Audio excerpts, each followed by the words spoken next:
Boas a todos, benvidos a un novo capítulo do programa Rally Talks.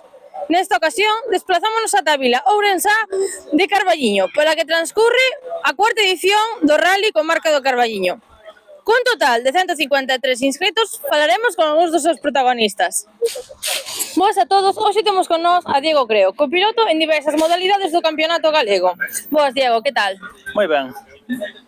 Bueno, ti comezaches no 2014 no Rally de Noia, que para ti é o Rally da casa. Recordas como viviches aquel primer rally? Foi un día cargadísimo de nervios. Non era a miña idea debutar, pero surgeu e bueno, hasta hoxe. Ese día, pois, a verdade que ao lado da casa, xente toda da familia, ali no primeiro tramo estaba eu máis blanco, pero bueno, moi ben, moi contento e ao final foi salindo o día e aquí estamos. Bueno, fostes copilotando un montón de pilotos nunha gran variedade de monturas. Dende un 205 Rally, pasando por un Opel Adam, un BMW 36, de todos os pilotos e monturas, cal foi no que mellor o pasastes? Pois a verdad que en todas as monturas que montei ou que aquí me quedo nas que corro en terra.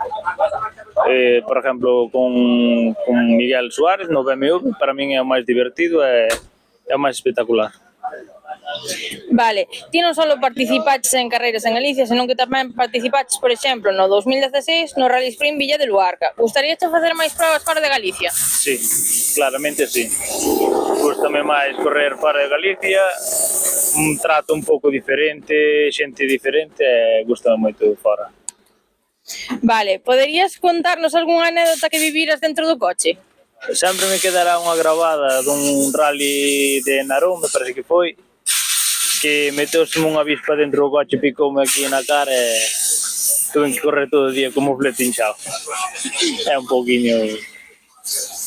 Vale, crees na actualidade das carreiras que siga habendo, aínda que sea un mínimo de machismo no mundo do motor? Alguna vez che cadrou de ver algunha situación machista? Sí, algunha teño visto. Ainda non hai moito, pero algunha teño visto, sí. Bueno, agora un pouquiño de turismo e cultura. Poderías dicirnos algo da túa zona que sexa típico? De dicir, pois este lugar te describelo sí ou sí, ou este sitio ir comer, ou esta festa?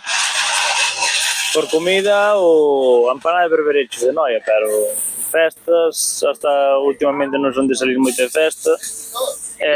Da miña zona, o Rally de Noia. Barres para casa hasta no coche? Hasta barro para casa sempre nisso.